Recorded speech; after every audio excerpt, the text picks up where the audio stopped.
des chansons aussi qui les appelaient différemment. À un moment. Ouais, c'est ça.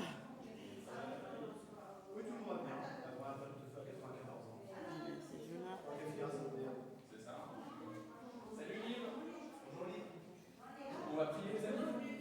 Attends juste un instant, on a un problème de son là.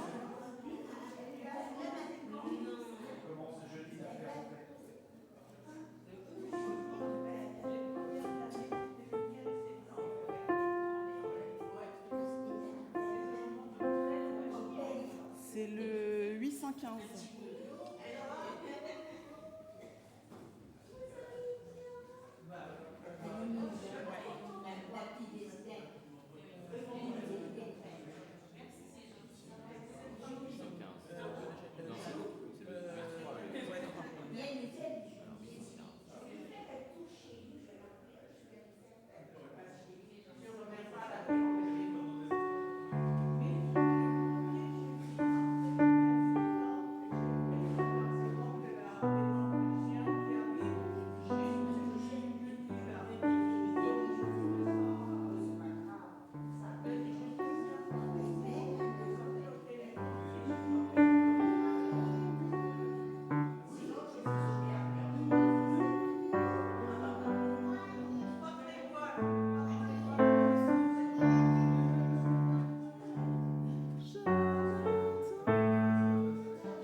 Un tout petit peu.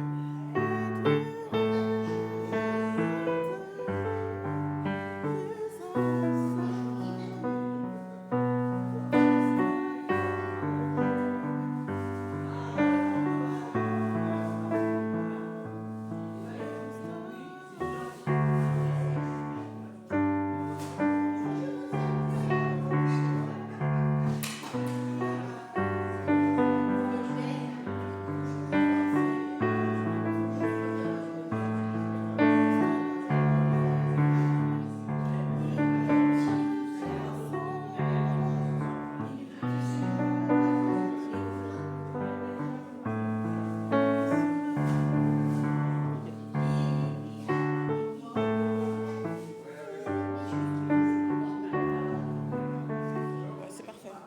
Merci beaucoup. Hein. Je suis incapable de déchiffrer un chant aussi rapidement que toi. J'ai la chance de bien m'en sortir.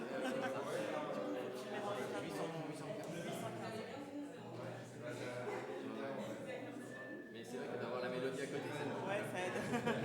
Tu sais que moi j'ai appris le piano en chantant en fait. Moi je suis d'abord chanteuse et après j'ai appris le piano. Sans ça, si je chante pas, je peux pas jouer en fait. J'y arrive pas. Ah Alors oui. que la plupart des gens c'est Ah, moi, en l'inverse. fait, c'est exactement la même. Alors, dans les médias à Paris, et donc j'ai 75. Ok. Je vais dire. Et après, les deux derniers, moi, je les connais bien. Donc, pour vous, les deux derniers, je les connais.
Les amis, je vous propose qu'on se lève pour démarrer notre temps de célébration.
Que le Père, le Fils et le Saint-Esprit, qui nous convient en leur présence dans ce temple ce matin, soient honorés par notre cœur, notre bouche, par notre intelligence, par nos émotions. Qu'ils fassent de nous aujourd'hui un beau jardin fruitier, produisant de cette magnifique ressource qu'est l'amour, la joie, la paix, la patience, la bonté, la bienveillance, la fidélité, la douceur, la maîtrise de soi. Sa grâce et sa paix reposent sur vous, en vous et à travers vous. Soyez les bienvenus, chères sœurs et frères, en ce dimanche matin. Vous m'avez entendu parler de ce beau jardin fruitier, de ce fruit, et derrière vous avez entendu le fruit de l'esprit, parce que je sais que vous connaissez tous Galates chapitre 5 presque par cœur, puisque depuis le début du mois de juillet, on travaille ce fruit de l'esprit, et c'est étonnant quand même, un fruit avec comme ça toutes ces caractéristiques. Donc je redis, amour, joie, paix, patience, bonté, bienveillance, fidélité, douceur et maîtrise de soi. Et chaque dimanche, depuis le mois de juillet, il y a eu 2 exceptions, mais les prédicateurs ont apporté comme ça un éclairage sur ce fruit de l'esprit avec une des caractéristiques. Et aujourd'hui, c'est notre frère Samuel qui va nous accompagner avec ce regard sur la bonté. Donc c'est un éclairage sur ce fruit de l'esprit, mais je suis sûr que nous allons recevoir et être nourris de la part du Seigneur et vivre de la part du Seigneur. Je vous propose de confesser la foi de l'Église selon le symbole des apôtres. Esther, si tu peux faire projection et confession. Parfait. Je crois en Dieu, le Père Tout-Puissant, Créateur du ciel et de la terre. Je crois en Jésus-Christ, son Fils unique, notre Seigneur, qui a été conçu du Saint-Esprit et qui est né de la Vierge Marie. Il a souffert sous Ponce Pilate, il a été crucifié, il est mort, il a été enseveli, il est descendu aux enfers. Le 3e jour, il est ressuscité des morts, il est monté au ciel, il siège à la droite de Dieu, le Père Tout-Puissant. De là, il reviendra pour juger les vivants et les morts. Je crois au Saint-Esprit, la Sainte Église universelle, la communion des saints, la rémission des péchés, la résurrection de la chair et la vie éternelle. Amen. Je vous invite à reprendre place pour ceux qui se sont levés. Pourquoi est-ce qu'on confesse cette foi de l'Église ? Parce que même si on dit « je crois », eh ben on se retrouve associé à plus grand que nous-mêmes. Oui, ce qui importe, c'est à la fois d'être soi-même dans une relation d'intimité avec Dieu, de reconnaître que Dieu, ce grand Dieu transcendant, il est notre Père à nous, que nous sommes individuellement ses enfants. Et donc, comme un père aime passer du temps avec ses enfants, sauf quand ils sont vraiment trop agaçants, eh bien, Dieu aime passer du temps avec nous. Comme Gabriella qui est dans les bras de Maxime. Elle aime être dans les bras de son papa. Coucou Gabriella. Mais en même temps, il importe de reconnaître les frères et les sœurs que nous avons. Il importe que Lina Rose, elle sache qu'à côté d'elle, eh ben, il y a un Raphaël. Et important que Raphaël, il sache qu'à côté de lui, eh ben, il y a une Lina Rose. Et donc, confesser la foi de l'Église comme on le fait chaque dimanche, et de manière presque répétée, répétitive, et où presque on oublie le sens de cette confession de foi, c'est pour se souvenir que à côté de ma relation d'intimité, mon cœur à cœur avec Dieu, eh ben, j'ai des frères et des sœurs. Et c'est pour ça finalement qu'on se retrouve dimanche après dimanche. Sinon, il suffirait juste qu'on prenne notre Bible, qu'on soit chez nous, à méditer, avec plein de listes de lectures bibliques qu'on trouve, notamment avec l'application YouVersion. Si vous n'avez pas l'application YouVersion, je vous encourage à la télécharger, même si personnellement, des fois, ça m'embête parce qu'il y a les notifications sur le téléphone qui viennent s'afficher et ça me perturbe dans ma lecture. Donc, je vous encourage à mettre le mode avion quand vous utilisez l'application YouVersion.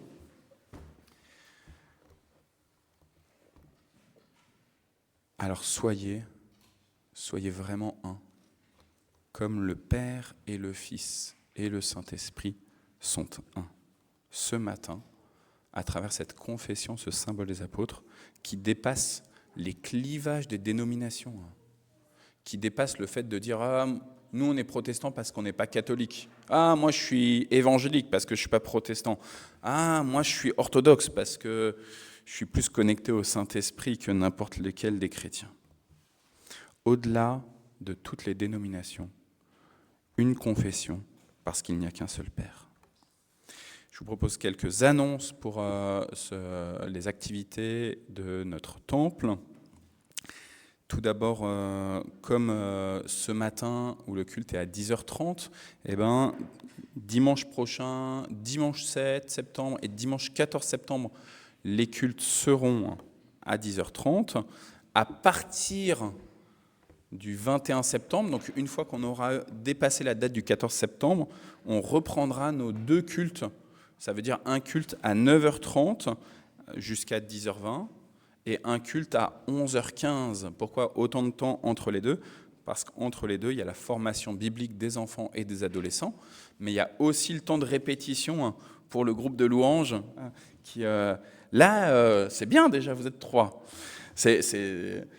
On sent que c'est les vacances, mais c'est pas mal déjà 3. Franchement, c'est pas mal.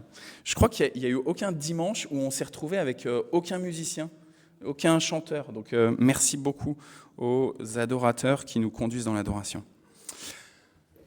Tous les mardis, il y a également, même pendant les vacances scolaires, comme c'est le cas en ce moment, il y a un groupe de prière à 14h. C'est pas besoin de venir au temple pour le groupe de prière. Vous pouvez vous connecter par Zoom. À vous dire vrai, l'immense majorité des personnes qui se connectent, eh ben, ils se connectent par Zoom. Alors, pendant les vacances scolaires, de toute façon, c'est que par Zoom, mais même pendant l'année. Donc, n'hésitez pas. Et si vous ne savez pas trop prier, venez simplement et laissez-vous porter par les discussions. Et puis, à un moment donné, il y a un temps de prière et vous verrez si vous vous sentez d'élever la voix ou pas. Et vous apprendrez aussi à prier à travers le groupe de prière. 14h, 15h tous les mardis par Zoom. Le 6 septembre, le conseil presbytéral va tenir séance, mais il y en a qui seront partis un petit peu en vacances. Sonia, je te regarde en me disant, notre secrétaire adjointe du conseil, je lui rappelle qu'il y a conseil, mais en fait non, tu pars un peu en vacances après tous les travaux là, que vous faites avec Max à la maison. Hein. Le 13 septembre, samedi 13 septembre, c'est dans 3 semaines, hein, mais on vous l'annonce déjà maintenant, il y aura 2 activités en parallèle le matin.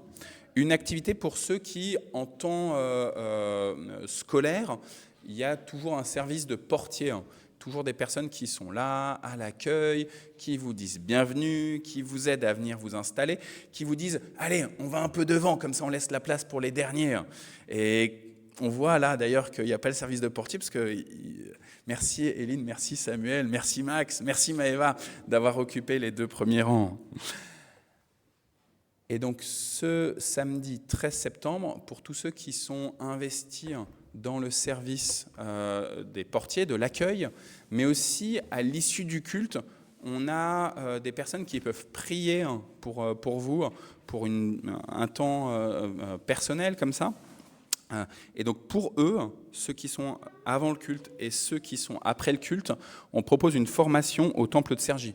On a organisé cette formation avec l'église de Aulnay-sous-Bois, l'église d'Anguien, l'église de Sarcelles, l'église de Cergy, notre église de Mantes et le service régional de formation.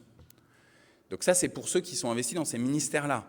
Vous allez me dire, nous, on n'est pas investis, ça ne nous intéresse pas et on n'a rien à faire. Si, le 13 septembre, pour tous les autres, Brenda, elle va proposer un atelier de confection de savon.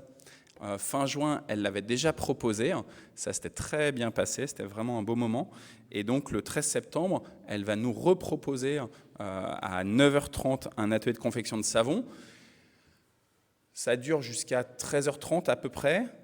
L'idée, c'est de terminer avec un repas partagé. Et donc, vous êtes les bienvenus. Simplement, il faut s'inscrire, juste pour qu'on ait une idée de la quantité de matériel dont Brenda ce qu'elle doit apporter. Donc, il faut s'inscrire, non pas auprès de Brenda, mais auprès d'Isabelle. Vous avez de la chance, elle vient de rentrer de vacances hier, mon épouse. Donc, vous pouvez la voir et vous inscrire auprès d'elle. Le lendemain, le 14 septembre, c'est le culte de rentrée. Ça veut dire, donc, comme je vous l'avais dit tout à l'heure, culte à 10h30. C'est qu'à partir du 21 septembre qu'il y aura les 2 cultes. Culte à 10h30, suivi d'un repas partagé. Au cours de ce culte de rentrée, outre le fait que c'est la relance ensuite de toutes les activités de l'Église, on aura aussi un temps où on va prier pour tous ceux qui vont porter une responsabilité. Donc l'ange, toi qui es dans le service d'accueil, eh ben, tu viendras devant et on priera pour tous ceux qui sont dans ce service des portiers.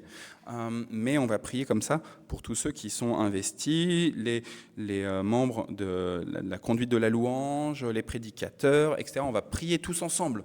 Et c'est important que ce ne soit pas juste le pasteur qui prie, parce que le pasteur, il est auréolé d'une sainteté particulière, mais en fait, c'est toute l'assemblée qui prie comme ça pour tous ceux qui portent une responsabilité pendant cette année. Il n'y a pas besoin, pour les responsabilités, on n'est pas obligé de s'engager pour 20 ans. Là, c'est juste pour une année, on prie pour eux, pour cette année-là. Et au cours de ce même culte, du 14 septembre, culte de rentrée, on aura le baptême de Éden. Donc, venez entourer sa famille et venez vous engager aussi pour prendre soin de l'âme et de l'esprit d'Éden. Dernières informations, dernières annonces, excusez-moi d'être long, je profite, comme c'est Samuel qui prêche, je profite d'avoir la parole maintenant pour parler. Le 20 et le 21 septembre, ce sont les journées du patrimoine. Comme chaque année, on va ouvrir le temple, il y aura une exposition ici. Cécile est très investie dans ce travail des journées du patrimoine avec Navid. Navid, c'est notre responsable des journées du patrimoine. Il y aura des conférences, concerts et... Voilà, c'est l'occasion de faire venir des amis, c'est l'occasion de voir votre temple un peu différemment, c'est l'occasion d'apprendre des choses, donc n'hésitez pas. Ça sera l'ensemble du samedi et tout le dimanche après-midi. Je pense qu'on cherchera aussi des personnes qui veulent bien accueillir les visiteurs. Et puis ce même week-end du 20 et 21 septembre, le samedi, à 18h, donc le 20 septembre à 18h, on va organiser avec le conseil presbytéral un temps qu'on a appelé l'apéro des nouveaux. C'est pour permettre à ce que tous ceux qui sont dans l'église depuis 1 an, 2 ans. Bon, si vous vous sentez nouveau dans l'église et que vous avez envie de prendre un temps d'apéro, de découvrir un peu plus aussi, c'est quoi notre église ? Tout à l'heure, je parlais des clivages entre les dénominations chrétiennes. Peut-être savoir c'est quoi, quelle est la dénomination de notre église, à quoi on est affilié, quelle est la vision qui est portée par notre église, comment elle s'organise. Tout à l'heure, je vous parlais de Sonia, qui est notre secrétaire adjointe. Il y a 2 associations dans l'église. Comment ça fonctionne, tout ça. Et puis aussi, peut-être, si Georgiana, elle veut devenir s'investir dans un ministère particulier, rencontrer tous ceux qui sont en responsabilité. Voilà. Georgiana, est-ce que tu accepterais de faire les offrandes ? Tu sais, avec le petit panier. Est-ce que Raphaël ou Lina Rose, il y a un de vous deux qui veut bien aussi, peut-être ? Raphaël, tu veux bien ? Et regarde, Georgiana, Raphaël, il fait un côté et toi, tu fais l'autre côté. D'accord ? Voilà, que chacun donne selon sa conscience, selon ce que son cœur lui dit, et sentez-vous vraiment, vraiment libre. Désolé de vous avoir pris au dépourvu, j'aurais dû l'annoncer au début des annonces, qu'après, il y aura le temps des offrandes.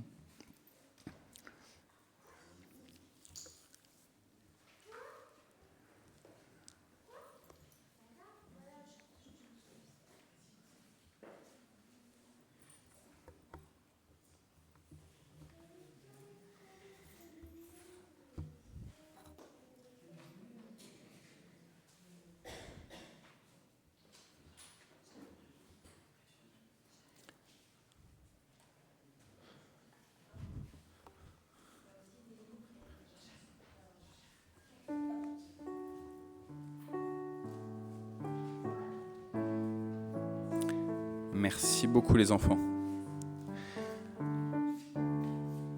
Alors, Nicole nous parle de livres.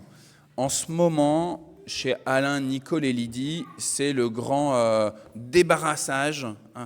Ils sont en train de vider l'énorme bibliothèque que Alain il a conçue d'année en année. Il y a 3000 ouvrages, je pense, quelque chose comme ça. À peu près 3000 ouvrages dans la bibliothèque de chez Alain. Il y en a un certain nombre dont il a encore besoin, notamment pour écrire ses commentaires. Il vient de sortir un nouveau commentaire, là. Vous pouvez aller le voir pour parler avec lui, un nouveau commentaire biblique. Donc après Genèse, après Apocalypse, il revient sur le Premier Testament, sur la Torah, donc avec le 2e livre de la Bible. Mais il y a aussi des livres où il reconnaît qu'il n'en aura plus forcément besoin. Du coup, dans les salles paroissiales, ils ont étalé plein d'ouvrages. Vous pouvez y aller, vous pouvez vous servir. C'est une fois que ça sera pris, là, ce qu'il y aura de prix, ce qui restera, en fait, on l'amènera certainement à la Gerbe ou à la fac de Vaud. On va voir où on le place. Donc, c'est aujourd'hui ou pas. Ouais, il y en aura d'autres qui arriveront, il y aura un 2e et ainsi de suite. Voilà. Donc n'hésitez pas après le culte. Je vous propose de prier pour les offrandes.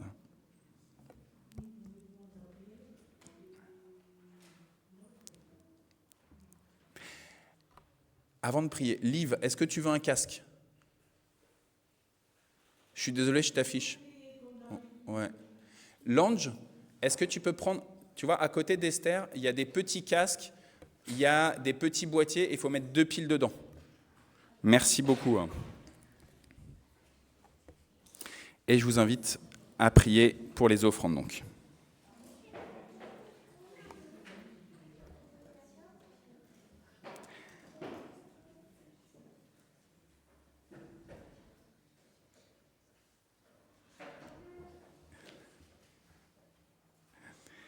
Béni sois-tu, Seigneur notre Dieu, pour la vie et les dons que tu nous accordes. C'est un grand privilège que tu dispenses aux bons comme aux méchants.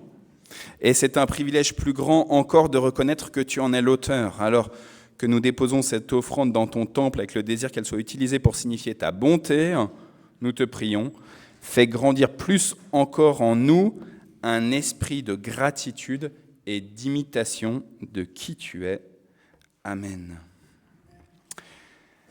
Dans la lettre de Paul aux Éphésiens, au chapitre 5, le fruit de l'esprit, c'est bien Galates, chapitre 5. Là, on fait Éphésiens, chapitre 5, versets 1, 2 et 8, 11. Je vous lis. « Puisque vous êtes les enfants que Dieu aime, alors efforcez-vous d'être comme lui.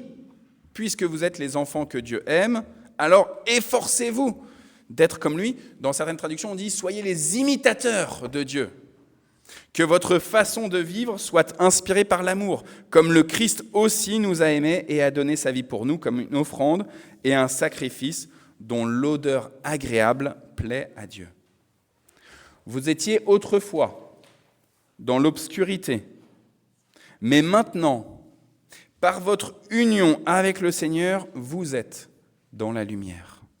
Alors, par conséquent, comportez-vous comme des personnes qui vivent dans la lumière. Car la lumière a pour fruit toutes sortes de bonté, de droiture et de vérité.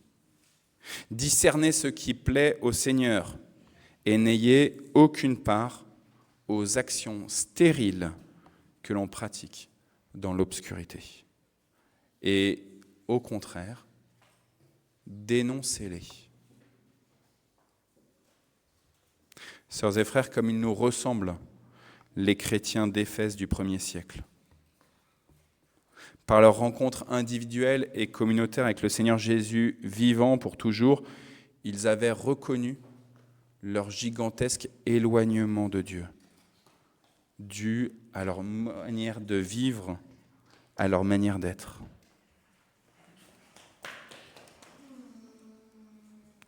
Une mise en lumière avait été nécessaire pour chacun d'entre eux, afin de confondre radicalement leur état de pécheur et être pleinement restaurés par le Père. C'est par ce processus-là, c'est uniquement par ce processus-là qu'ils sont devenus enfants de Dieu. C'est quand ils ont reconnu qu'ils vivaient dans l'obscurité. C'est quand ils ont reconnu que Dieu était pleine lumière, qu'ils ont pu recevoir ce privilège d'être nommés enfants de Dieu. Pourtant, avec le temps, ils avaient beau se reconnaître enfants de Dieu et reconnaître que rien n'est caché pour l'Éternel, rien n'est caché pour l'Éternel, ce qu'on fait en public comme ce qu'on fait en privé, rien n'est caché. Malgré cette conviction forte, ils se sont mis un peu comme nous à faire preuve de complaisance à l'égard de ce qui, dans leur cœur et dans leur comportement, ne devrait pas être. Ils ont fait preuve de complaisance avec ce qui les éloignait de Dieu. Frères et sœurs, je vous propose de prendre un temps de silence profond pour examiner notre conscience dans notre face-à-face avec Dieu, de regarder la réalité de la ténèbre que nous laissons se diffuser dans nos vies, mais aussi à travers nos vies. Nous prenons ce temps de silence.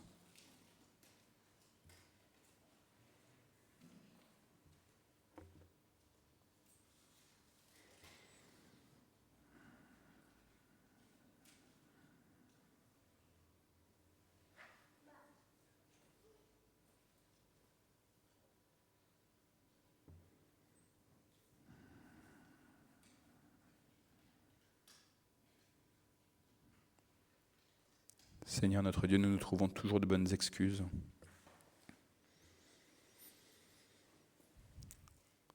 pour nous laisser entraîner par les désirs de la chair. Notre insoumission,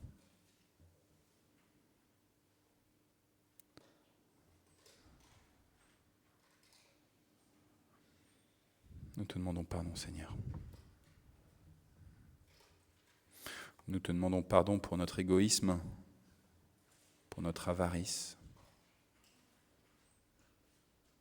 Nous te demandons pardon de prendre toujours, tirer la couverture pour nous-mêmes. Nous te demandons pardon de ne pas avoir égard pour les plus petits.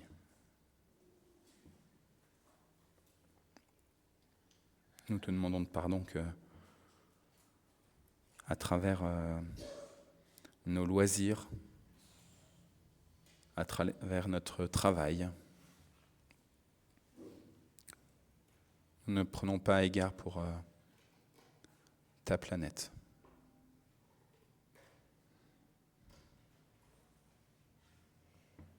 Et nous nous donnons, Seigneur, bonne conscience, en pensant que les autres font pire que nous.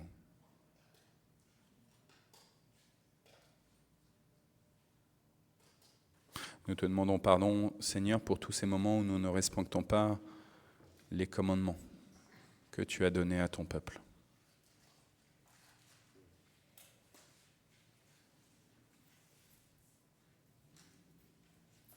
Nous savons que voler, c'est mal. Et pourtant, Seigneur, de 1000 façons, quotidiennement, nous volons. Ouvre nos yeux, Seigneur.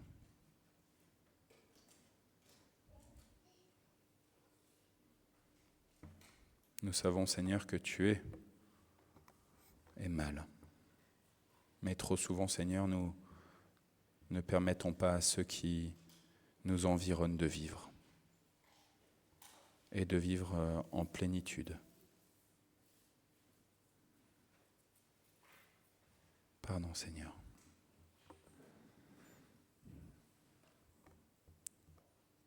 Amen.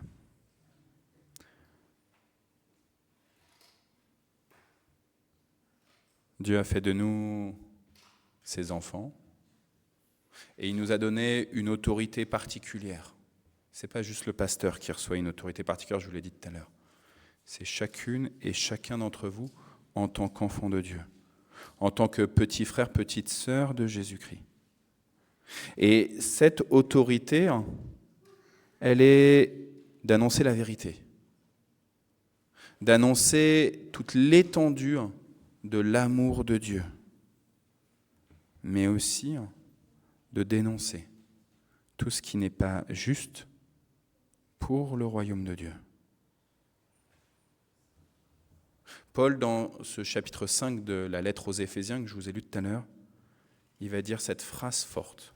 « Réveille-toi, toi qui dors.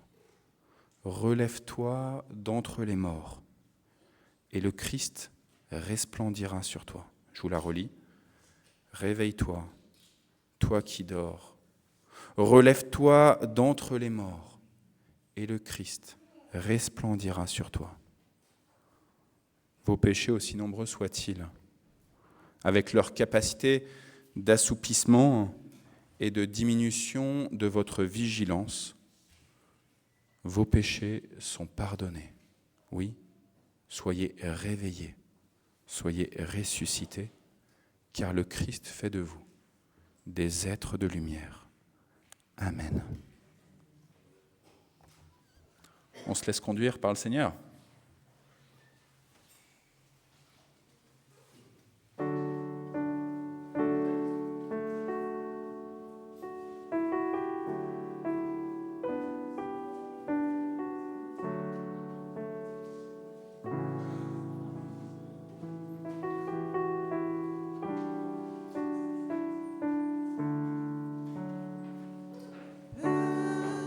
Je viens devant toi.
On a l'habitude que tu pries en même temps aussi, Sonia. Du coup, là, tu nous as perturbés, là.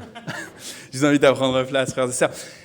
Alors, s'il n'y a pas la prière de Sonia, ça n'empêche qu'il y a peut-être des actions de grâce de votre part sur quelque chose que le Seigneur vous a fait vivre pendant cette semaine ou pendant cet été. Peut-être que là, vous revenez de vacances.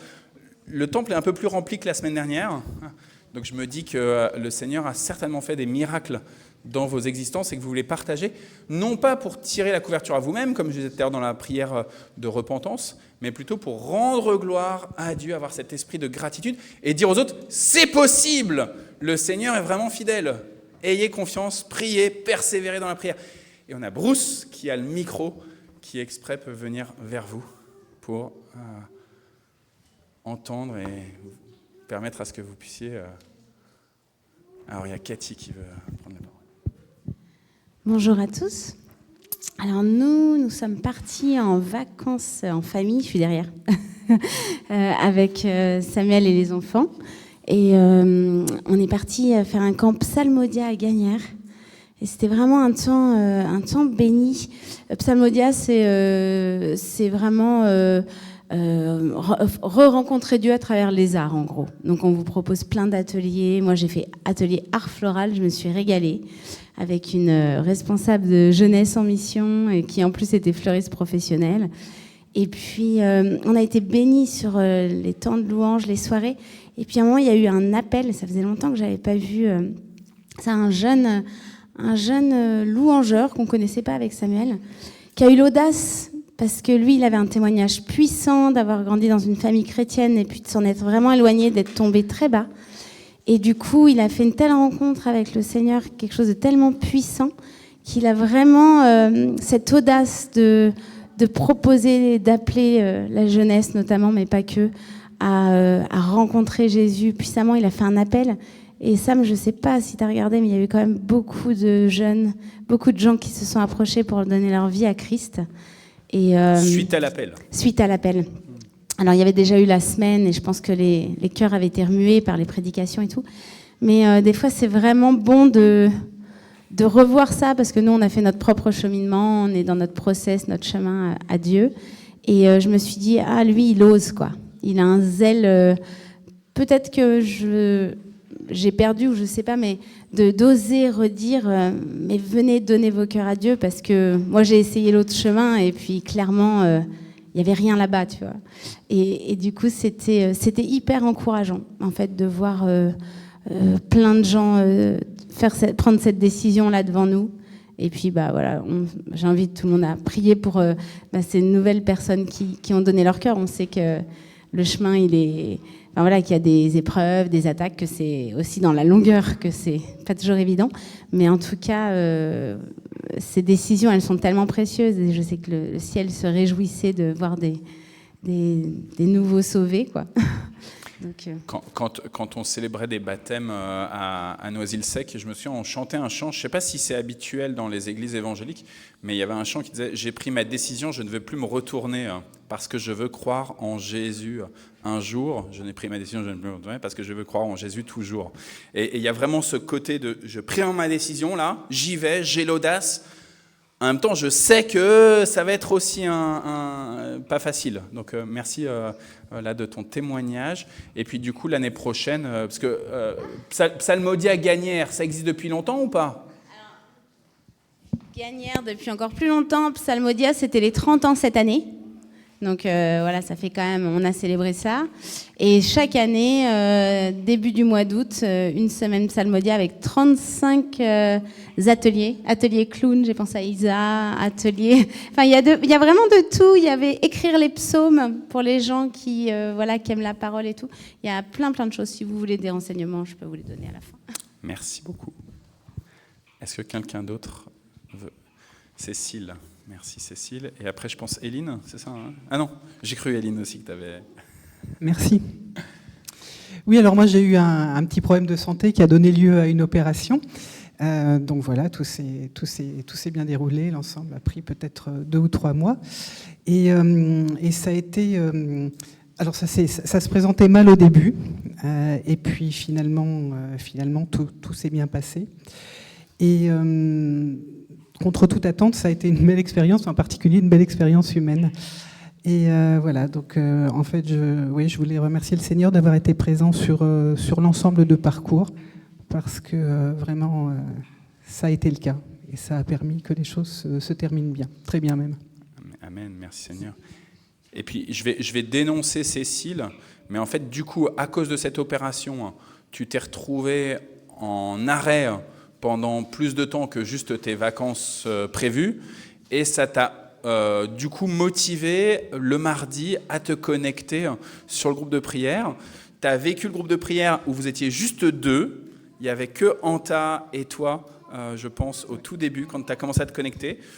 Ça t'a familiarisé un petit peu à ce groupe-là, et puis voilà, et maintenant tu es là tous les mardis. Alors, on sait que tu reprendras le travail. Oui, voilà, là, ça va vraiment plus être pour longtemps. Mais ça aussi, c'est, je pense, une belle expérience aussi de découvrir cette prière communautaire avec le groupe de prière du mardi. Tout à fait.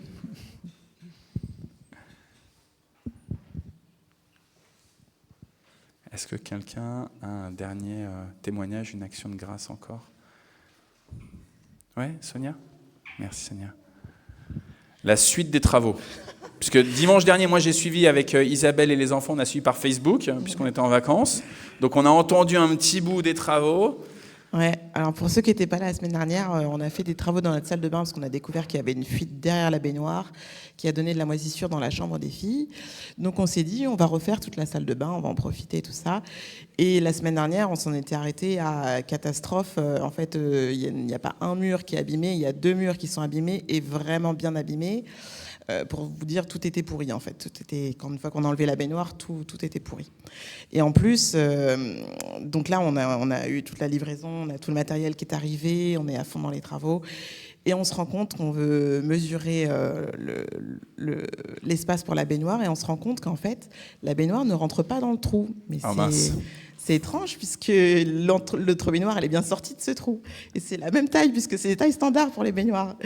Et en fait, donc les personnes qui avaient fait la baignoire, ils avaient posé le carrelage par-dessus la baignoire. En fait, ils ont enfoncé la baignoire dans le mur et après, ils ont fini le mur. Ce qui fait qu'évidemment, une fois que le joint a pourri, l'eau s'est infiltrée et c'est pour ça que tout était pourri. Mais bref, Dieu est grand, puisque du coup, la semaine dernière, j'étais en panique, il fallait que je reconstruise 3 murs et que je ne savais pas faire du placo. Cette semaine, tout va bien, j'ai posé mon placo. Bon, il y a encore un problème de baignoire, mais je sais que Dieu est grand et qu'il continue à faire les choses. Voilà. Le Seigneur va pousser les murs que tu viens de construire pour permettre à ce que la baignoire puisse entrer. Il est capable d'élargir l'espace de nos tentes, donc on va prier pour ça. On s'arrête là pour les actions de grâce ? Eh bien Samuel, bingo, je te laisse nous annoncer la parole.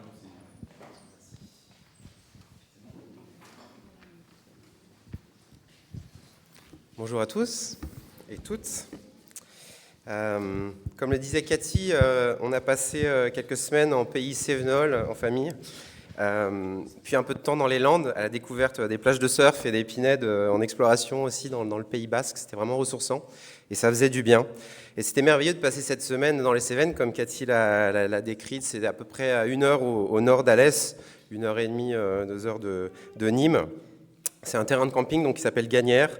Et puis il y avait effectivement plein d'ateliers différents, de la louange, la danse, la poésie, le dessin, l'art floral. Pour les plus aventuriers, il y avait le cyanotype. Je ne connaissais pas, une méthode un petit peu du 19e siècle pour faire des dessins avec la luminosité et des vieilles peintures. Le slam, la MAO, des trucs que je ne connaissais même pas. Vous regarderez vous aussi sur Google. Et c'était vraiment passionnant, très riche. Et surtout très très bon de passer du temps avec ma famille en Christ, ma famille physique, et puis la famille du Seigneur, et surtout du temps avec Dieu. C'était vraiment ce que je recherchais dans un cadre qui était exhortant, qui était reposant. Et puis j'ai eu ces temps qui étaient vraiment beaux. Je me rappelle de ces petites matinées avec Simon, où donc les enfants, Cathy était en atelier, moi j'étais à la rivière. Il y a une petite rivière qui coule, qui s'appelle la Gagnère, qui coule le long du camp. Et là, on voit l'eau couler sur... C'était assez idyllique, j'aurais dû amener les photos, mais il y a l'eau qui coule le long des galets, le petit soleil du matin, les libellules et les papillons qui frétillent au-dessus de l'eau. Et là, je regarde, je me dis quand même, Dieu est bon. C'était ce qui me venait en tête. Dieu est bon. C'est quand même génial ce que je vois et ce que je vis. Donc on va parler de la bonté ce matin. Je vais proposer peut-être, le texte est un peu long, peut-être serait bien si des personnes voulaient lire, se partager la lecture. Comme ça, je vais économiser un peu de salive et puis ce sera plus agréable d'entendre d'autres voix pour la lecture du texte biblique de ce matin. Donc on va lire 2 Rois 22 et c'est l'histoire de Josias. Josias avait 8 ans à son avènement et il régna 31 ans à Jérusalem. Sa mère s'appelait Yédida, elle était fille d'Adaïa de Postcat. Il fit ce que l'Éternel considère comme juste et suivit en tout l'exemple de son ancêtre David sans jamais s'en écarter ni d'un côté ni de l'autre. La 18e année de son règne, Josias envoya son secrétaire Shaphan, fils d'Atsalia et petit-fils de Meshoulam, au temple de l'Éternel. Il lui dit : « Va trouver le grand prêtre Hilkiah et demande-lui de compter tout l'argent qui a été apporté dans le temple de l'Éternel et que les portiers ont recueilli. Que l'on remette cet argent aux entrepreneurs qui ont la responsabilité des travaux dans le temple de l'Éternel. Ceux-ci paieront les ouvriers qui effectuent les réparations dans le temple. Les charpentiers, les ouvriers du bâtiment, les maçons. Ils achèteront aussi le bois et les pierres de taille pour consolider l'édifice. On ne leur demandera pas de compte pour l'argent qui leur est confié, car ce sont des gens honnêtes. »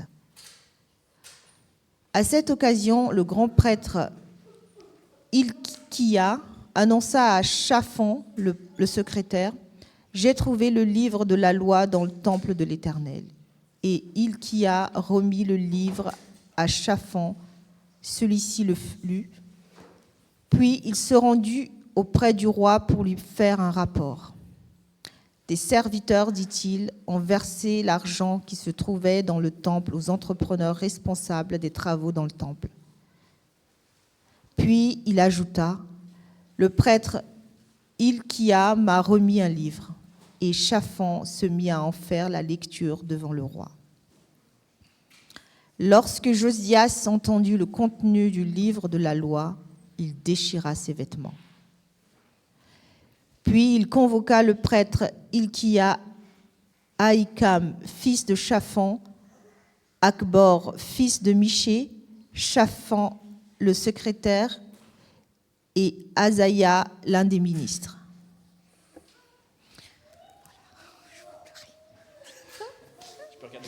Oui, on peut se partager la lecture, effectivement, si quelqu'un d'autre veut continuer. Ah oui. Ah non, non, c'est que je ne vois pas. Non, c'est bon. Allez consulter l'Éternel pour moi, leur dit-il, ainsi que pour le peuple et pour tout Juda, au sujet des enseignements de ce livre que l'on vient de retrouver. Car la colère de l'Éternel est bien grande. Elle s'est enflammée contre nous, parce que nos ancêtres n'ont pas obéi aux paroles de ce livre et n'ont pas appliqué tout ce qui est écrit. Alors le prêtre Hilkiah, Ahikam, Akbor, Shaphan et Asaïa se rendirent chez la prophétesse Hulda, femme de Shaloum, fils de Tikva, petit-fils de Haras, responsable du vestiaire du temple. Elle habitait à Jérusalem dans le nouveau quartier. Ils lui exposèrent la situation. Alors Hulda leur dit : « Voici ce que déclare l'Éternel, le Dieu d'Israël. Annoncez à l'homme qui vous a envoyé à moi. L'Éternel dit : Je vais faire venir un malheur sur cette contrée et sur ses habitants, tout ce qui est prévu dans le livre que vient de lire le roi de Juda.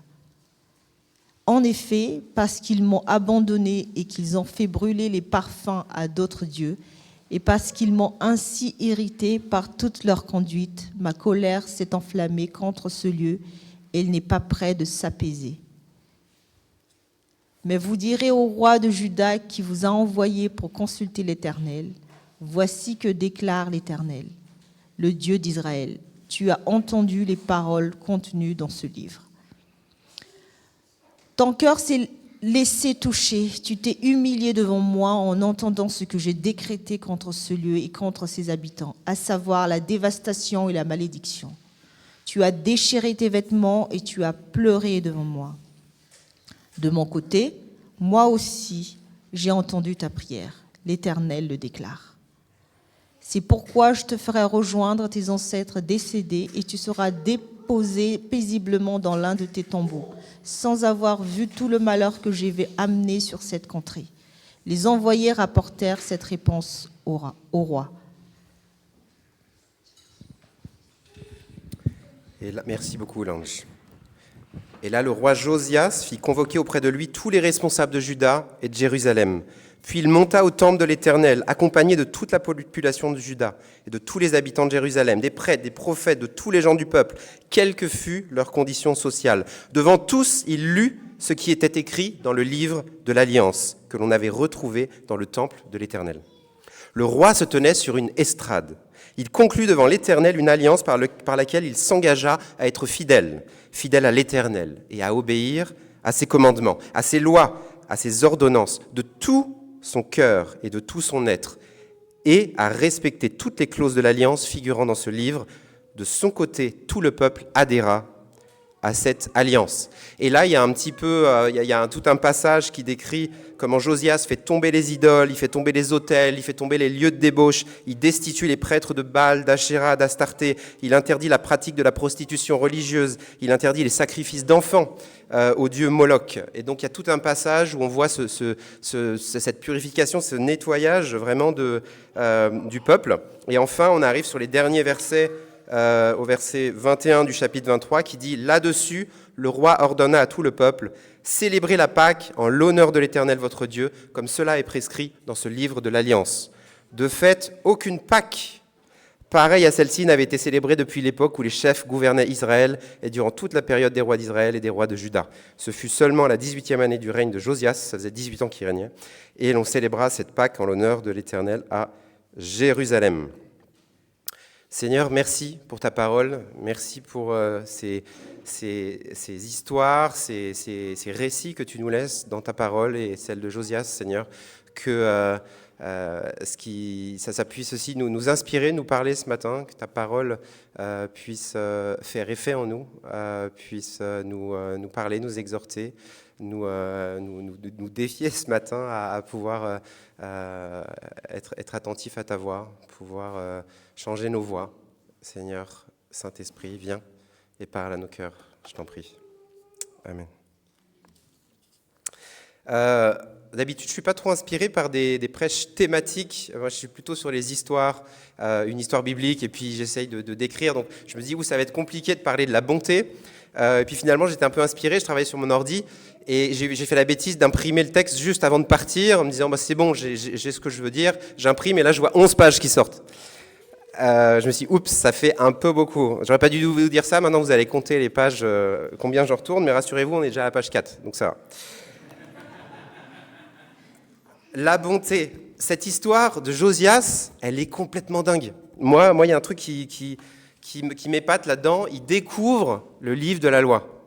Enfin, on parle depuis la Torah, depuis Moïse, ça a été gravé sur... Enfin, c'est quand même un texte qui est hyper important pour le peuple. Et là, il découvre le livre de la loi. Donc imaginez-vous dans un scénario post-apocalyptique, on est en 2072, il y a une bombe atomique qui a ravagé la planète que nous connaissons, la planète bleue, qui est plus très bleue. Il y a un mouvement radical obscurantiste qui a brûlé tous les livres, qui a coupé Internet et qui a effacé ce qu'il y avait dedans. Plus d'AI, plus de ChatGPT, rassurez-vous. Des populations se rassemblent autour de ce qu'on appelait le royaume de France. Et puis là, sur l'héritage de la lutte d'Henri IV, à Mantes-la-Jolie, se rassemblent quelques anciens protestants qui qui pratiquent le bien, mais voilà, qui n'en savent pas beaucoup plus, et qui se rassemblent, et puis ils élisent un roi de Gaule pour essayer de vivre donc en 2072 dans cet univers post-apocalyptique.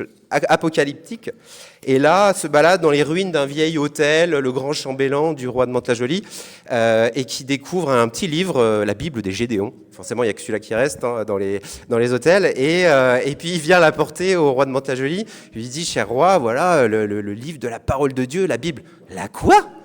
2072, la Bible, c'est quoi ce truc ? La parole de Dieu, extraordinaire, vas-y, montre, puis je vais la lire. Enfin, imaginez le scénario, quoi. Moi, il y a sûrement des choses que je loupe, hein. Je ne suis pas théologien et historien, mais quand je le lis, ça me fait penser à ça. Je me dis, mais c'est complètement fou. Qu'est-ce qui a pu se passer en pas si peu de temps dans le royaume de Manassé et les rois qui ont précédé pour qu'on en arrive là ? Et j'ai regardé dans la chronologie, c'est pas 600 ans. Il s'est passé, je ne sais pas si c'est autour d'une centaine d'années, où le truc a disparu. Donc ça devait vraiment être un peu fou ce qui s'est passé dans les années qui précédaient. Les rois, ils étaient vraiment pas du tout au top. En tout cas, ils n'étaient pas proches de la parole. Ça, c'est le moins qu'on puisse dire. Alors, quand on parle de bonté, de quoi est-ce qu'on parle ? Et je vérifie que ça commence. Dans mes pages, pardon. Je vérifie juste.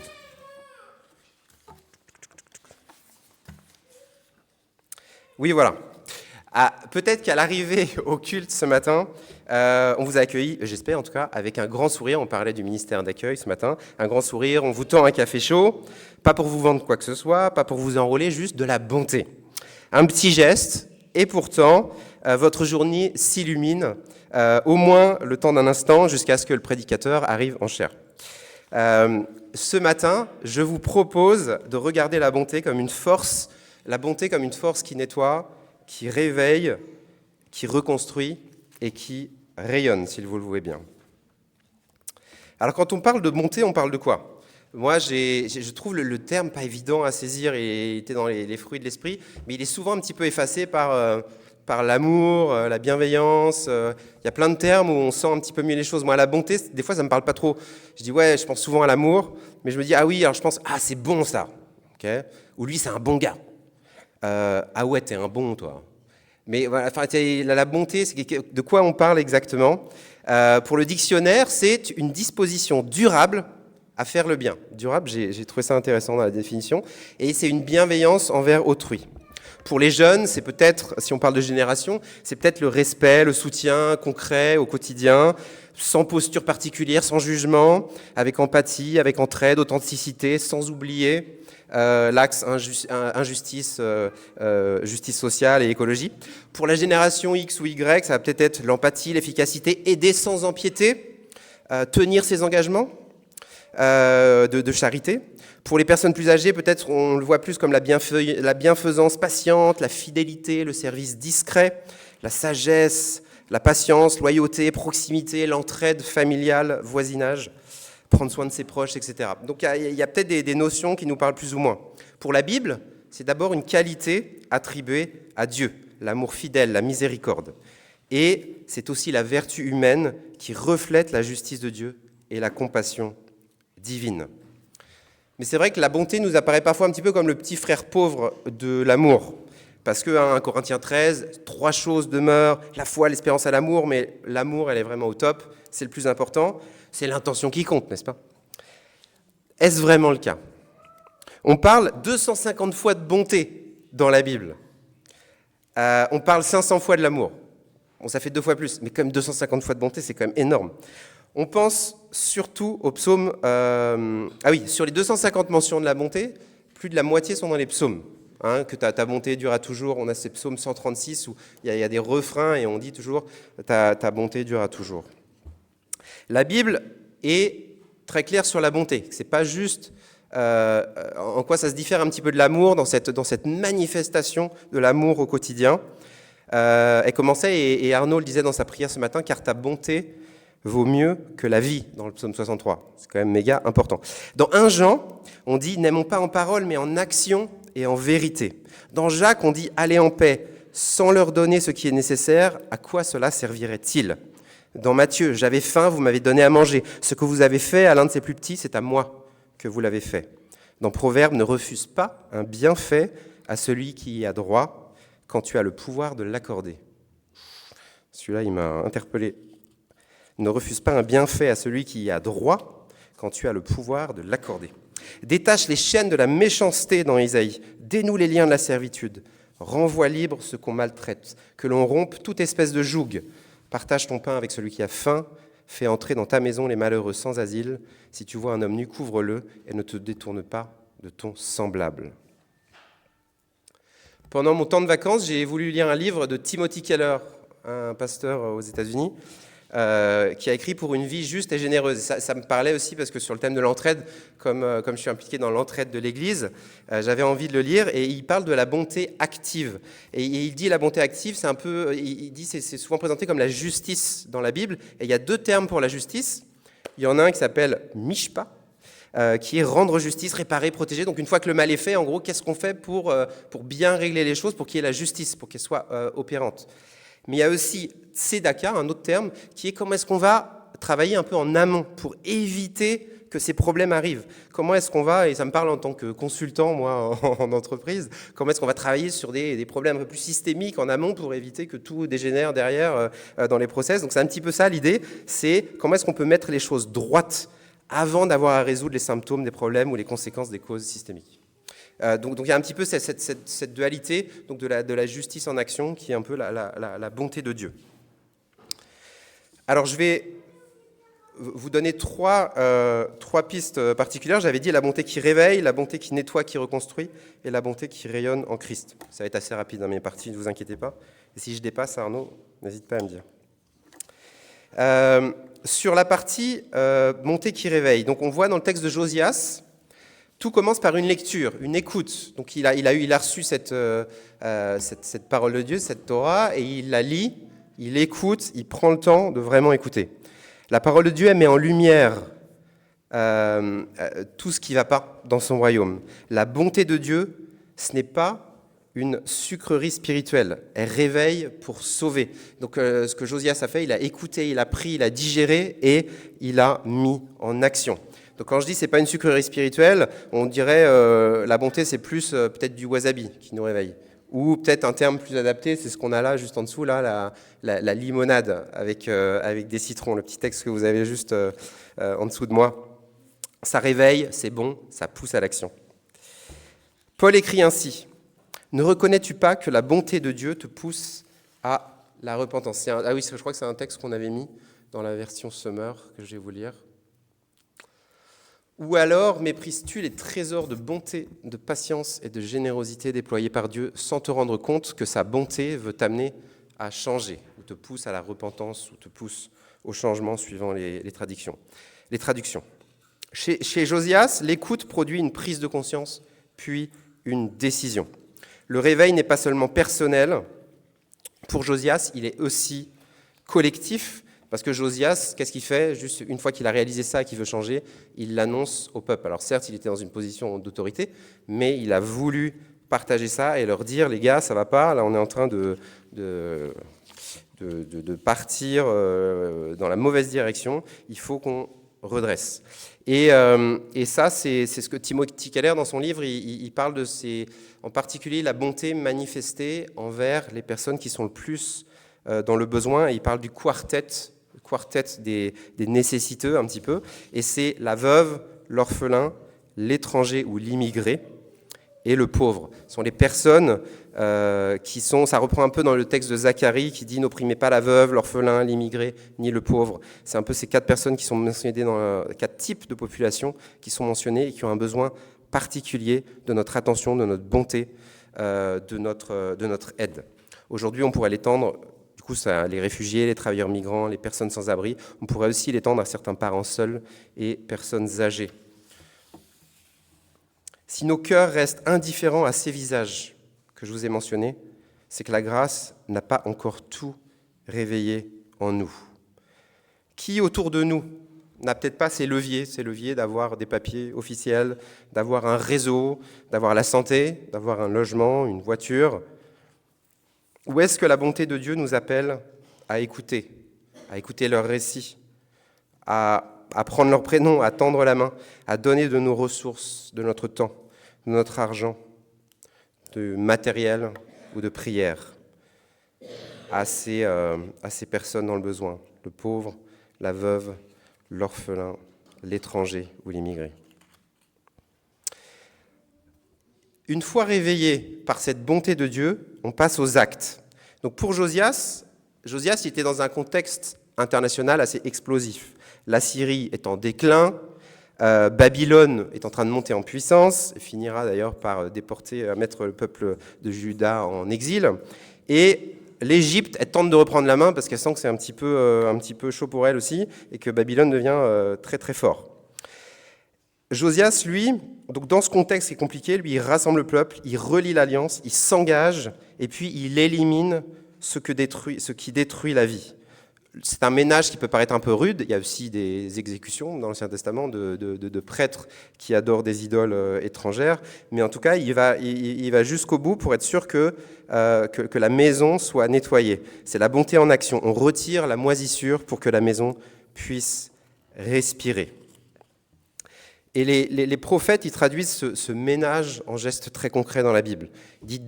Dans Isaïe, on a lu « Détache les chaînes du mal, partage ton pain avec celui qui a faim, loge les pauvres, couvre celui qui est nu ».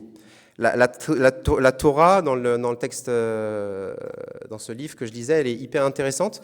Des termes que j'avais entendus, mais je n'avais pas trop fait attention. Par exemple, le glanage, où l'Ancien Testament incitait les personnes ou les propriétaires de terrain à laisser un pourcentage de leur culture, de leur champ, intouché, pour que puissent venir les gens qui n'ont pas les moyens de s'acheter à manger et qui puissent cueillir eux-mêmes et ramasser ce qui a volontairement été oublié. Donc on a mis de côté. Donc ça, c'était le principe du glanage, pour être sûr que les personnes puissent avoir à manger. Il y avait l'année jubilaire, l'accueil de l'étranger, enfin plein de systèmes dans l'Ancien Testament qui sont basés sur cette notion de bonté, de justice sociale pour ceux qui sont autour de nous. Vers moins 2000, Dieu couvre la honte d'Adam et Ève en leur faisant des tuniques de peau. Première image de la bonté qui relève. Vers moins 1900, Abraham intercède pour Sodome, une ville pourrie jusqu'à la moelle, plaidant avec Dieu pour sauver des vies. La bonté qui plaide pour la miséricorde. Vers moins 1700, en Égypte, Joseph pardonne à ses frères, et les nourrit en pleine famine. La bonté qui brise la vengeance. Moi, Joseph, c'est mon chouchou. C'est dingue ce qu'il a fait. Je suis souvent repris par son histoire. Alors certes, il n'a pas manqué d'humour le jour des retrouvailles avec ses frères. Il aurait eu son petit moment bien mérité. Mais alors parlez-moi de bonté. Quand je pense que certaines personnes ne parlent plus à leur famille à cause de la cuisson d'un poulet au Noël 1984, là, on a Joseph qui vient pardonner toute sa famille qui a essayé de l'éliminer, de l'assassiner. Donc voilà, ça nous remet un petit peu la barre haute. Et je parle pour moi, hein, c'est quand même assez énorme. C'est un bon gars, lui, ça c'est sûr. C'est la meilleure chose. Voilà, je continue, pardon, c'était la petite parenthèse Joseph. Vers moins 1100, à Bethléem, Boaz protège Ruth, la migrante, qui lui rend sa dignité. C'est la bonté en mode hospitalité. Vers 30 après Jésus-Christ, le bon samaritain, malgré son statut, voit un inconnu, s'approche, le soigne et paye sa nuitée.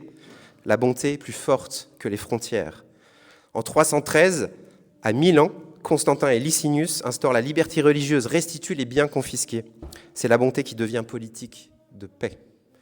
À Paris, Vincent de Paul, Louise de Marillac fondent les filles de la charité pour servir les pauvres, malades et orphelins. C'est la bonté organisée. En 1807, à Londres, William Wilberforce, il parle au Parlement, abolit la traite des esclaves transatlantiques. La bonté fait reculer un système. À Bristol, en 1836, Georges Muller ouvre des orphelinats, prendra soin d'environ 10 000 enfants. La bonté persévérante bâtit des foyers. En 1943, en Bohème-Moravie, Oskar Schindler protège 1200 juifs au péril de sa fortune et de sa vie. La bonté plus forte que la terreur. On voit des exemples de bonté à travers l'histoire, évidemment, et vous en connaissez plein. Mais il y en a une énorme que j'ai oubliée. Suspense. Vers 30 ou 33 après Jésus-Christ, en Judée et en Galilée, Jésus fait rayonner la bonté qui relève les rejetés. Il touche les lépreux, il dîne avec les parias, il échange avec la Samaritaine, il laisse aller la femme adultère et la relève sans l'accabler. Il s'arrête pour l'aveugle, parle aux exclus, il prie pour ses bourreaux, puis fait le plus grand geste d'amour de l'humanité. Oui, car il était homme. Dans un sacrifice total, il donne sa vie pour nous tous. Pour que cela dure, il faut une source plus grande que nos seules bonnes résolutions. Et c'est cette bonté qui rayonne en Christ. Plus qu'un caractère, c'est un fruit de l'esprit. La Bible ne dit pas juste « soyez des bons gars ou des bonnes gens, ou un bon homme ou une bonne femme ». Elle nous relève Dieu bon, cette bonté qui est dans les fruits de l'esprit. Fruit de l'esprit que nous avons cité et qui est le thème de ce mois. La bonté chrétienne n'est pas du volontarisme moral, c'est l'œuvre de l'esprit en ceux qui ont reçu la grâce. Et là, si on retourne à notre texte de Josias, l'intention était déjà bonne, il était déjà porté par l'Esprit de Dieu, parce qu'il dit, il avait confiance à ses entrepreneurs, il faisait ce qui était juste aux yeux de l'Éternel, il travaillait avec des gens honnêtes, il n'était pas assis sur le banc des moqueurs, et il avait cette bonté manifestée qui rayonnait de Dieu. Cependant, ça n'a pas forcément sauvé le peuple d'Israël. Ça ne suffira pas à sauver le peuple. Josias, il mourut suite à un conflit avec le pharaon Néchao d'Égypte, qui l'a tué à Megiddo en moins 600. Les fils de Josias se comportèrent de manière inique, en plus de l'endettement pharaonique, et c'est le cas de le dire, parce que le pharaon avait mis une dette énorme sur le pays de Juda. Et là, on est en moins 500 avant Jésus-Christ, le royaume de Juda allait bientôt succomber à la nouvelle puissance montante de la région, les Babyloniens, avec Nabuchodonosor, et qui allait prendre Jérusalem, envoyer le peuple en exil pendant 70 ans. La colère de l'Éternel était enflammée. Et ce sera après au tour du prophète Ézéchiel, de Daniel, de prendre le relais. Mais en tout cas, cette bonté a été manifestée, vraiment manifestée par Josias pendant son règne. Et j'ai une petite image j'arrive à la conclusion, une image qui m'avait beaucoup travaillé. On avait beaucoup de travaux là, à la maison. Il y a des travaux que j'aime un petit peu moins. Le carrelage, la poudre, les enduits. On a du plâtre partout qui envahit la maison. Il y en a que j'aime beaucoup plus. Et j'aime beaucoup travailler le bois. J'aime beaucoup travailler le bois massif. Parce que je trouve ça passionnant, j'aime bien l'odeur du bois, j'aime bien travailler, c'est quelque chose que j'aime beaucoup. Tout ce qui est mobilier et tout ça, je ne veux pas influencer vos choix de mobilier aujourd'hui, mais en tout cas, c'est quelque chose que je trouve passionnant. Et je comprends pourquoi Dieu a choisi un métier pour son fils Jésus, qui était charpentier, parce que je trouve que ce qui me parle quand je travaille le bois massif, c'est qu'en fait, il y a toujours de l'espoir avec un bois massif. Même brûlé, je vois les Japonais, ils ont des techniques pour les brûler, et puis du coup, ça devient fongicide et ça protège la maison. Donc même jusque-là, on peut encore l'utiliser. Le bois, si on fait un pet, si on fait un problème dessus, eh ben, il suffit de prendre la ponceuse, on ponce le temps qu'il faut, ça peut faire des formes un peu étonnantes, mais au final, une bien poncée, bien vernie, ça peut être encore plus beau que ce qu'on avait au départ. Pour moi, c'est une merveilleuse image du métier de Jésus, qui était charpentier, de se dire, oui, ce qui a été fait est fait. On ne va pas retrouver la planche exactement comme elle était. Il y a eu un trou, il y a eu une brûlure, il y a eu j'ai pas tous les termes techniques, des problèmes sur ce bois. Mais une fois poncé, verni, restauré par Jésus, il peut être encore plus beau qu'avant. Et il aura vécu ce qu'il aura vécu, mais il pourra servir et être un magnifique objet dans la maison, objet pour son environnement. Voilà, c'est quelque chose qui m'a beaucoup parlé. Et ça m'a encore renforcé dans mon futur métier de charpentier si je suis viré de mon job bientôt. Je trouve ça vraiment, vraiment magnifique. Donc en tout cas, l'espoir de restauration est un résultat magnifique. Dieu est bon, n'est-ce pas ? Dans la parabole du bon samaritain, la bonté voit, s'approche, soigne et paye pour un inconnu socialement éloigné. La grâce reçue engendre une justice généreuse. On ne fait pas le bien pour mériter l'amour de Dieu, on le fait parce qu'on a reçu. Une communauté comme la nôtre, touchée par la grâce, devient un écosystème de justice. Les droits sont respectés, les dignités sont restaurées, les ressources sont partagées. Voilà, donc en synthèse, Dieu est bon, sa bonté elle réveille nos cœurs et nos consciences, personnelles et sociales. Deuxièmement, la bonté agit en justice, elle nettoie ce qui opprime, elle reconstruit les relations de manière droite, et notamment envers les plus vulnérables, la veuve, l'orphelin, l'étranger, l'immigré, le pauvre. Et enfin, en Christ, la grâce fait mûrir une justice généreuse, un fruit de l'esprit qui rayonne au quotidien. Donc je vous encourage, dans les jours qui viennent, à rouvrir le livre, ce livre que Josias a découvert, et je vous invite à le redécouvrir, avec aussi des lunettes pour les plus vulnérables, de peut-être penser à des personnes aussi qui sont autour de vous, des personnes âgées, isolées, des parents solos, des étrangers, des aidants qui sont épuisés, de prier pour eux, d'avoir au moins un prénom et de pouvoir vous dire quel geste je peux faire pour eux. Peut-être des actes ciblés aussi, choisir un acte précis, décider une petite partie de son temps ou de son budget, ce mois-ci pour une personne ou pour une asso locale, pour pouvoir aider et bénir autour de vous. Et puis enfin, peut-être un nettoyage, comme a fait Josias, réel dans nos pratiques. Peut-être identifier une idole dans notre vie qui nuit à ceux qui sont les plus fragiles autour de nous. Des paroles blessantes, de l'indifférence, des achats peut-être aussi qui exploitent et qu'on justifie, bah oui, mais j'ai pas le temps ou j'ai pas l'argent. Ce qu'on peut influencer aussi sur notre lieu de travail. Et puis de nous repentir, de prier pour que Dieu nous purifie et nous aide à changer. Prions. Seigneur Jésus, bonté de Dieu venue jusqu'à nous, merci de nous réveiller, de nous purifier et de nous envoyer. Donne-nous ton esprit pour que notre assemblée devienne un lieu de justice généreuse, que les invisibles soient vus, les isolés rejoints, les faibles relevés. Montre-nous aujourd'hui comment être bons les uns envers les autres. Amen.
vous propose qu'on prie ensemble, qu'on ait un temps d'intercession, tous ensemble. Oui Seigneur, merci pour ta parole, merci pour ton amour, merci pour ta bonté. Merci de nous parler à chacun, ensemble ou individuellement dans nos cœurs. Merci de nous donner ce temps où nous pouvons écouter ta parole et recevoir une parole pour nous accompagner dans notre chemin de vie. À l'exemple de Josias, aide-nous à te choisir. Seigneur aussi, nous voulons te prier spécialement pour les personnes qui ne te connaissent pas encore. Si elles souffrent et sont blessées par la vie, humiliées, je te prie que ton amour les éclaire, les guérisse, les répare et que leur cœur puisse s'engager pour toi. Nous voulons aussi te demander pour tes enfants, tes soins, ton soutien dans les épreuves qu'ils traversent, qu'elles soient ponctuelles ou qui durent depuis plus longtemps. Nous prions en particulier pour les chrétiens qui sont persécutés pour leur foi, partout où ils sont.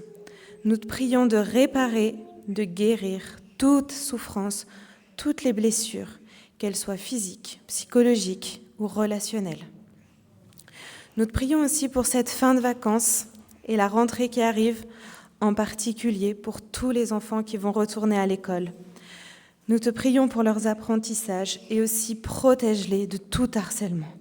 Protège-les, nous t'en prions, et accorde-leur des enseignants bienveillants, attentifs, ainsi que des camarades et amis de qualité pour toute leur scolarité. Nous te prions pour que tu inondes nos vies de ta paix, de ta joie, et répands, s'il te plaît, cette paix dans notre ville, notre pays tout entier. Et pour notre monde, nous te prions que les guerres cessent, que des solutions de paix justes soient trouvées et mises en place. Nous te prions pour toutes ces familles qui souffrent de famine. Accorde-leur des miracles pour pouvoir nourrir leurs enfants et en prendre soin dignement. Mon Dieu, nous sommes dépassés par toutes les souffrances que nous pouvons voir et entendre. Mais toi, tu aimes chaque personne. Tu connais chaque personne dans sa situation, ici et dans le monde.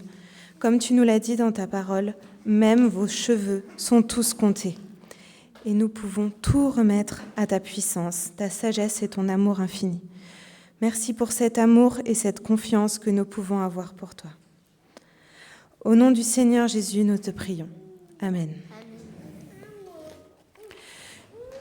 Nous allons maintenant prier ensemble la prière à notre Père que Jésus nous a enseignée.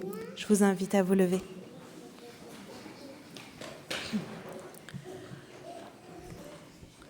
Notre Père qui es aux cieux, que ton nom soit sanctifié, que ton règne vienne, que ta volonté soit faite sur la terre comme au ciel. Donne-nous aujourd'hui notre pain de ce jour. Pardonne-nous nos offenses, comme nous pardonnons aussi à ceux qui nous ont offensés. Ne nous laisse pas entrer en tentation, mais délivre-nous du mal, car c'est à toi qu'appartiennent le règne, la puissance et la gloire, au siècle des siècles. Amen. Pour ce temps d'envoi et de bénédiction, j'ai à cœur les 3 versets suivants que je vais vous lire. Dans Hébreux 13, versets 5 et 6, il est dit « Dieu lui-même a dit, je ne te laisserai pas, je ne t'abandonnerai pas. » C'est donc avec assurance que nous pouvons dire « Le Seigneur est mon secours, je n'aurai peur de rien. » Dans Éphésiens 3, verset 20, « À celui qui peut faire, par la puissance qui agit en nous, infiniment au-delà de tout ce que nous demandons ou pensons. » Et dans Philippiens 1, verset 6, « À celui qui a commencé en vous cette bonne œuvre et la rendra parfaite pour le jour de Jésus-Christ. » Je vous propose de terminer avec un chant.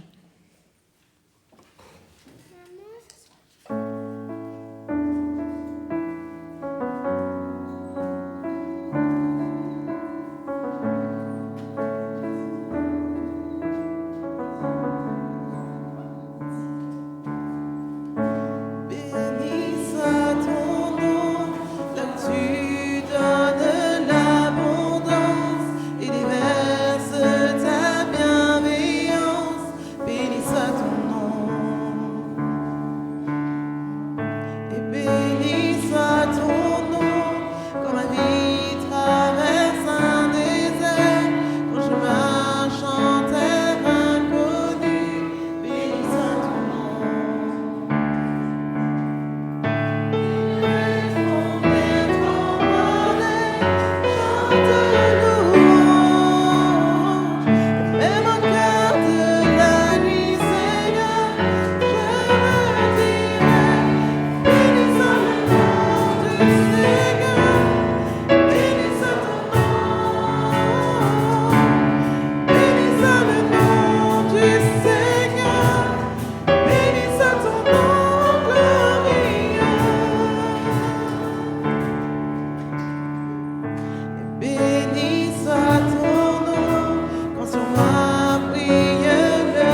plaisir.